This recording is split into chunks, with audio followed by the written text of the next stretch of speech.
Are you looking to sharpen your budgeting skills? You're in the right place. Welcome to the Budget Couple Podcast, where we talk about life, family, and how to afford it. And now, the budget couple themselves, Nate and Danielle. Welcome to the Budget Couple Podcast. I'm Nate. And I'm Danielle. And on this episode, we're going to discuss a recent life change. Is that what we should call it, a life change? Maybe nothing that dramatic, but it kind of shook our world a little bit just for that time frame. Yes, and let's say circumstances changed. Not with jobs or really important life or anything, but we had a big change come with daycare. We got an email towards the end of the year saying that daycare may be shutting down, which is where our son's been since he's been born. He's been, 3 months old when he started there, and he's roughly 4.5 now. So he's been there for a long time, and it was a big change.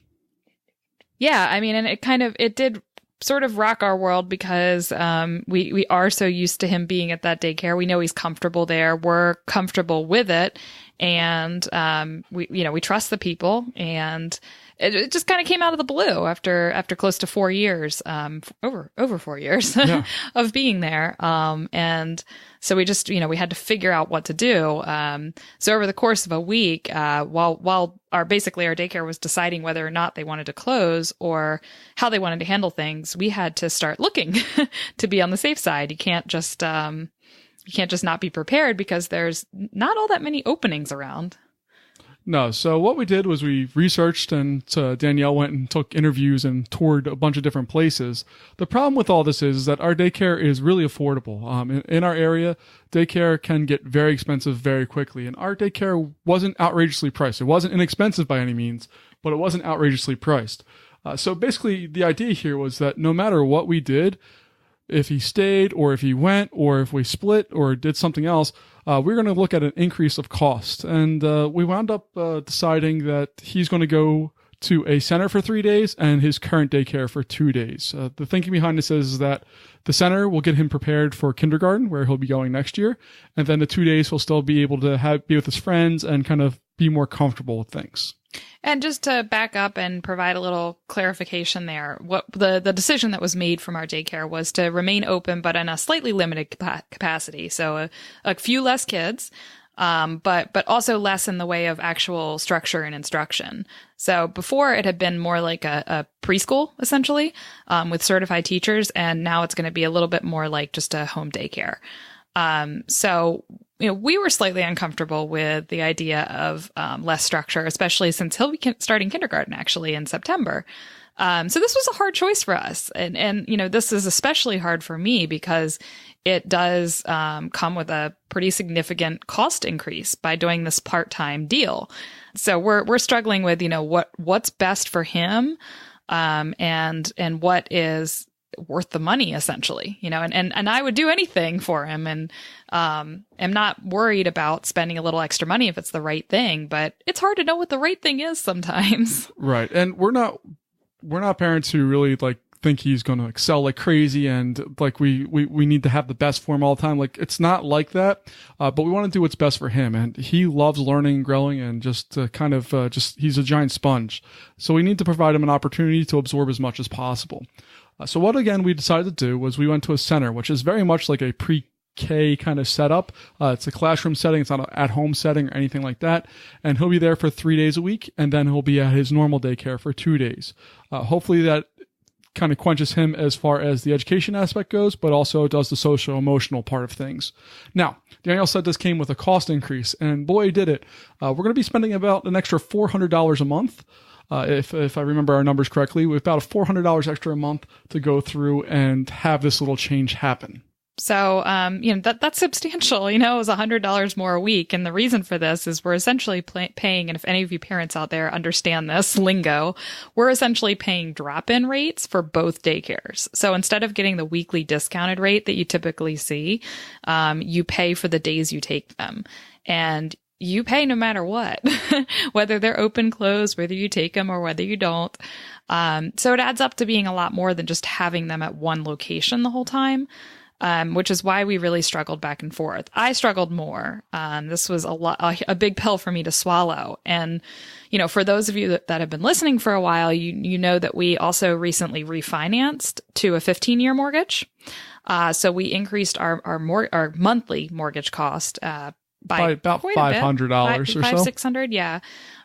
So, which we can definitely handle. We wouldn't have done it if we couldn't handle, but, this is all coming all at once, having the refinance and then realizing that we, are choosing to pay quite a bit more in daycare. So we had to really reevaluate our budget, at least over the next 6 months, because he is actually done with daycare in June. So this is temporary, but it's still, it's challenging. Right. It's an extra $2,400 or so that we weren't planning on that now we have to come up with or figure out what we're doing with our budget. So luckily we're in a situation where we do have some room in our budget, but now we're going to have to sacrifice some things that we wanted to do. And the main thing that we're going to have to sacrifice is putting extra money on the house. Our goal for the last while has been to put an extra $900 a month on average over 10 months, which basically allows us to put $9,000 extra a year on the house. And the plan behind that was to pay off the house in 10 years rather than the 15. Now we're going to have to scale that back because we have to come with an extra $400. And obviously the cost of daycare takes precedence over paying off the house early. And, so in thinking through all this, there are things we don't compromise on. Like, I'm not going to compromise on the 15% that goes into retirement. So, we make sure we put 15% of our income into retirement each year. And that's not something we're going to compromise. We're not going to stop that to send our kid to a more expensive place. Like, that's just not going to happen. We're also not going to stop putting into his college fund. So, and of course, we're not going to go into our crash fund. There's our donations. Yes. There's things that we don't want to give up on, and we're willing to sacrifice either parts of our budget, parts of going out, parts of our miscellaneous budget. Basically, anything that falls in our budget that is kind of optional spending, we can scale that back and come up with that $400. Or we can delay our plans of the $900 a month for just 6 months and then pick it back up when the next school year begins. So ultimately, that's what we decided. We decided to scale back that extra money towards the house. We don't like doing that, but it's still allowing us to meet all of our other important goals. And like Nate said, it's until June. We do plan on sending him for a couple days each week in the summer, which is going to be an increased summer cost for another us. $2,400 that we need to come up with, most likely. Well, that also includes all of our summer costs, because if, again, you've been listening to us for a while, you know that Nate's a teacher and he gets paid on a 10-month basis. So yay, education. We don't get paid from him, at least in July and August. So we have to make sure that we have enough padding in our savings account and elsewhere to be able to handle that lower income in the summer. This hasn't been a problem up until now, but with sending him to daycare or to preschool a couple days a week will hurt this a little bit. Yeah. And we also got a little lucky when this all came out, because we were planning on taking 2 possible vacations this summer. Danielle really wants to go to a beach, so we're going to go to a beach, and then we're also going to Disney World. We've already booked our Disney tickets. Or I should say the hotels and flight. We haven't booked the tickets yet, so we have to. We already planned on paying for that, but now we have the trip that we were planning on dedicating some money to. Now we don't have that trip that we're going on because we have other increased cost. So we have a little bit of padding set for that, but it's, again, a hit to more our psyche than anything else. Yeah, it's definitely a challenge. And, this is where I was wrestling with this upheaval of our budget and our plans. Is it worth it to change that? Are we doing the right thing for him? And as Nate said, we're not the type of parents that are like, you have to be the best at everything and you need to be like way ahead of the game. We just know that he really does just love learning and loves absorbing information. He's so ready for kindergarten. He talks about it all the time. And we don't want to allow, less structure in our current daycare to put him behind it all, or to, not let him be challenged. Yeah, just to have a negative influence in any way. Yeah. And we're terming the center that we're going to as practice kindergarten, just so that he's prepared for that, because it's going to be a totally different setting. It's going to be all kids his age, where he's basically the oldest one now. So it's just a kind of a prep work, but he's pretty excited about practice kindergarten. We'll see how it goes, because he'll be out there in just under a week's time. He'll be his first day, and a little fearful. It's the dad, and I'm sure Danielle's the mom, is a little worried about him. Yeah, I mean, he's usually a pretty outgoing kid, but in new situations, he can be pretty shy. Turtle up a little bit.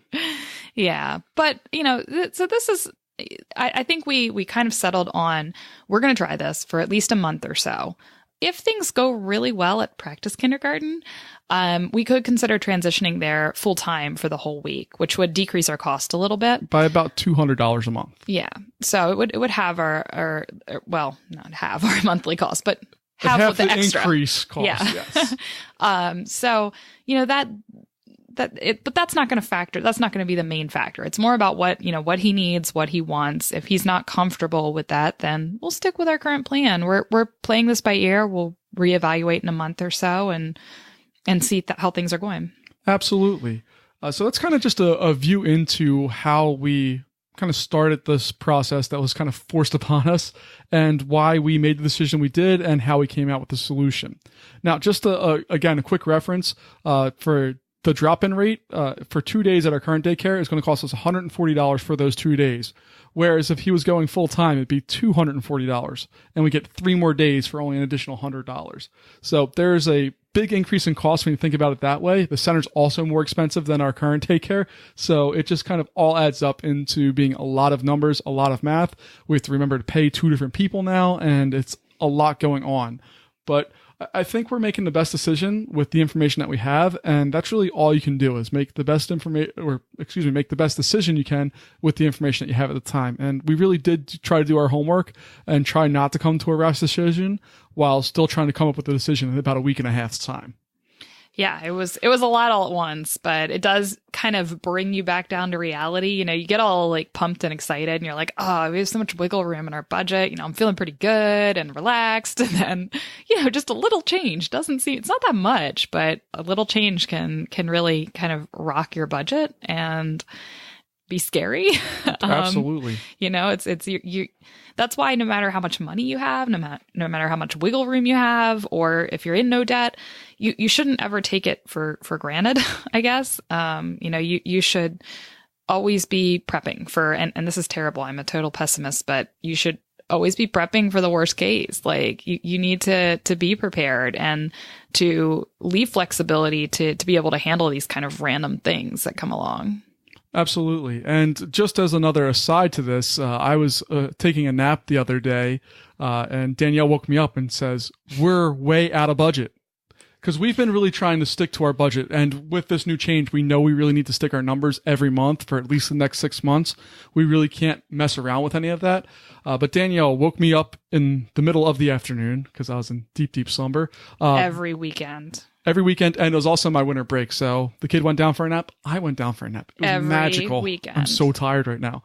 But we had that, and Danielle came in, panicked, saying, we need to take out of our crash fund because we don't have enough money to pay for our bills this month. I immediately jumped out of bed because I was like, we know our budget. We did our budget. How are we short? And it was like $2,000 that we were short, and we had no idea what had happened. So we had to go through all of our stuff, and basically what it was I paid one of the credit cards, but the credit card was not reflected on the bank account yet, that the money was pending, but it had already been taken out. So it was kind of weird. So fun thing with mobile, if you guys use mobile, for any of your banking or credit card stuff, the pending ones sometimes don't show up on the mobile. So we were reflecting $2,000 less than what we were expected, but there was no pending payment showing up at all. But if you go online and actually go on the website, then it was showing up there. So we were just seeing the number change of what we had available, but we didn't see any pending payment. So it's just one of those things. It freaked us out. Yeah, I was an absolute mess for a while after that. Once we finally had it figured out, we were actually going to Six Flags because that's what we do. And I was a nervous wreck. Even though we had the problem solved, we figured out what it was. I was a nervous wreck the entire time until we got to Six Flags and I got to go on rides, and then I was okay. But again, it's just making sure you know your numbers, because if we didn't know what our budget was and didn't have everything written down, that may not have presented as a problem to us. We may have just thought, oh, we overspent or we did something wrong. But because we knew our numbers, because we had everything written down, we were able to kind of identify the problem, and we knew the exact amount we were missing, and it happened to be the same amount that was on the credit card. So it lined up really nicely, and we were able to get the problem solved and my heart rate down really fast. Yeah, and to wrap it all back around, this whole daycare thing has really made us lock down our budget. Like, we've been a little looser. We always struggle a lot around the holidays. There's a lot of bills due. And then there's also obviously Christmas. So we have presents, we have these bills that are due, insurance, and we got tires on the car. Yeah. There's a lot happening this time of year. So we are trying to pull it back in now, not because it's a new year or anything, but because we're kind of past that heavy expense time, and because we have this daycare situation now, and we're just trying to stick to our budget and really not overspend. So it's a good, just kind of check for us. Yeah. And it was also nice to see that when we had that warning of going over budget, that we were able to trace it down very quickly and identify what it was and have numbers match up, because it kind of proved to us that we stuck to a budget and we hit the numbers, and we need to do that, especially for the next 6 months, to be successful on our goals. Yeah. And essentially what we're doing, I don't think we clarified, but we're not putting that extra towards the house. Instead, we're still not breaking even, thankfully, but we are putting our extra money into our savings account. So we're just going to squirrel away money into the savings account for the next 6 months. Anything we have extra each month goes right into savings. And that helps us pay for a lot of these increased costs. It also helps us pay for our summer as well. So we just want to be extra cautious and get through these 6 months, get through the summer. And then we actually have the opportunity to make back up what we didn't put on the house, because he'll be going to school. So his daycare costs will actually go down quite a bit. Yeah, because we'll be going to before and after school care, which will cost significantly less, like a third the cost of what we're paying now. So that's our plan. That's kind of what's been going on in our financial lives recently. It's been quite the roller coaster, but we think we have everything figured out. And I don't like saying that, because the second I think I have everything figured out. Yeah, we had a leaking toilet a couple days ago, so Don't say anything. Yeah, we had a toilet. But again, hey, if you can use YouTube and learn how to do stuff, you can save yourself a buttload of money by going through and fixing things. We'll see. We haven't had the water running for a long period of time yet. I think I got it fixed. But that's going to wrap it up for today. Thank you guys so much for listening. Happy New Year if you didn't hear our last mini-sode, I'm going to call it, because it was only a couple minutes long. But thank you guys so much for listening. We really appreciate it. If you have any questions, you can go to budgetcouple.com and click on the contact form, and it'll go right to my inbox, and we'll get back to you. We have a bunch of questions lined up that we need to answer, and we'll be doing that through the next several months here. But again, if there's anything we can do for you, please let us know. And if you don't mind, if you go to iTunes or Apple Podcasts or your podcast player of choice and leave us a review, it really helps grow the show, and we appreciate your time with that. Thanks so much. Have a great day, night, year, whatever, and we'll talk to you later.